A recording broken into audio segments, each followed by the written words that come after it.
So മക്കളെ അടുത്ത ക്വസ്റ്റ്യനിലേക്ക് വരാം. Question number 10. ക്വസ്റ്റ്യൻ നമ്പർ 10ൽ തെർമോഡൈനാമിക്സിൽ നിന്നാണ് ക്വസ്റ്റ്യൻ വന്നിരിക്കുന്നത്.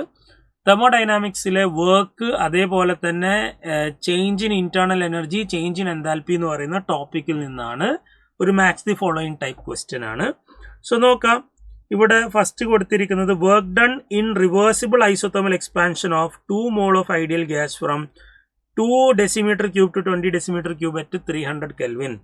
അപ്പോൾ നോക്കുക, നമുക്ക് ഇവിടെ W റിവേഴ്സിബിൾ ആണ്. W റിവേഴ്സിബിളിൻ്റെ ഇക്വേഷൻ എല്ലാവർക്കും അറിയാം, -2.303 nRT log V2/V1. ഇതാണല്ലോ ഫോർമുല. അപ്പോൾ നോക്കുക, -2.303 n number of moles 2 moles ആണ്. R 8.314 എടുക്കണം. അതിനെ 22/3 എന്ന് എടുത്താലും മതി. ടെമ്പറേച്ചർ അപ്പോൾ ഞാൻ 22/3 എന്ന് എടുക്കാം. ടെമ്പറേച്ചർ 300. Log V2 20/2. 20/2 എന്ന് പറയുമ്പോൾ ലോഗ് 10 വന്നില്ലേ? ലോഗ് 10 എന്ന് പറഞ്ഞാൽ 1 ആണെന്ന് അറിയാം. അപ്പോൾ ഇവിടെ നമുക്കിത് കട്ട് ചെയ്താൽ 100 എന്ന് കിട്ടും. സോ ഇത് ഓൾമോസ്റ്റ് നമുക്ക് 2244 ഇറ്റ് -11.5 കിലോ ജൂൾ എന്ന് വരും. -11.5 കിലോ ജൂൾ. അപ്പോൾ -11.5 കിലോ ജൂൾ എന്ന ആൻസർ വരുന്നത് ഓപ്ഷൻ ഏതിലാണ് വരുന്നത്? എ നമുക്ക് 2ലേക്ക് കണക്ട് ചെയ്യാം. ഓക്കെ, ഇനി അടുത്ത നോക്കുക, work done in irreversible isothermal expansion. അപ്പോൾ ഇറിവേഴ്സിബിൾ ഐസോതെർമൽ എക്സ്പാൻഷന്റെ ഇക്വേഷൻ എന്താ? W irreversible equal to -P external delta V. -P external എത്രയാ? 3 കിലോ പാസ്കൽ ആണ്. അപ്പോൾ -3 into 3 V2 - V1, 3 - 1 meter cube. അപ്പോൾ അത് കിലോ ജൂൾ പെർ മോൾ തന്നെ നമുക്ക് കിട്ടുക. So the answer is -6. Okay, അപ്പോൾ -6 കിലോ ജൂൾ തന്നെ നമുക്ക് ആൻസർ കിട്ടും. കാരണം ഇവിടെ P external ഏതിലുള്ളത്? P external ഉള്ളത് കിലോ പാസ്കലിലുള്ളത്. ഇനി വോളിയം ഏതിലുള്ളത്? മീറ്റർ ക്യൂബിലുള്ളത്. അപ്പോൾ അത് കിലോ ജൂളിലേക്കാണ് നമുക്ക് ഡയറക്റ്റ്ലി ആൻസർ കിട്ടുക. അപ്പോൾ 6 കണക്ട് ചെയ്യണം. ഇവിടെ മാഗ്നിറ്റ്യൂഡ് മാത്രം നോക്കിയാൽ മതി എന്ന് പറയുന്നുണ്ട്.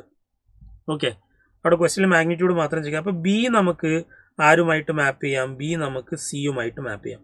എ നമ്മൾ ബിയുമായിട്ട് മാപ്പ് ചെയ്തു, A 2 ആയിട്ട് മാപ്പ് ചെയ്തു, ബി നമുക്ക് 3 ആയിട്ട് മാപ്പ് ചെയ്യാം. ഇനി അടുത്ത ചേഞ്ച് ഇൻ ഇന്റേണൽ എനർജി. നമുക്കറിയാം change in energy ΔU = NCV ΔT ആണ്.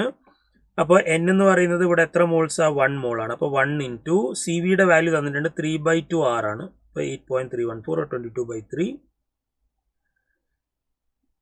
into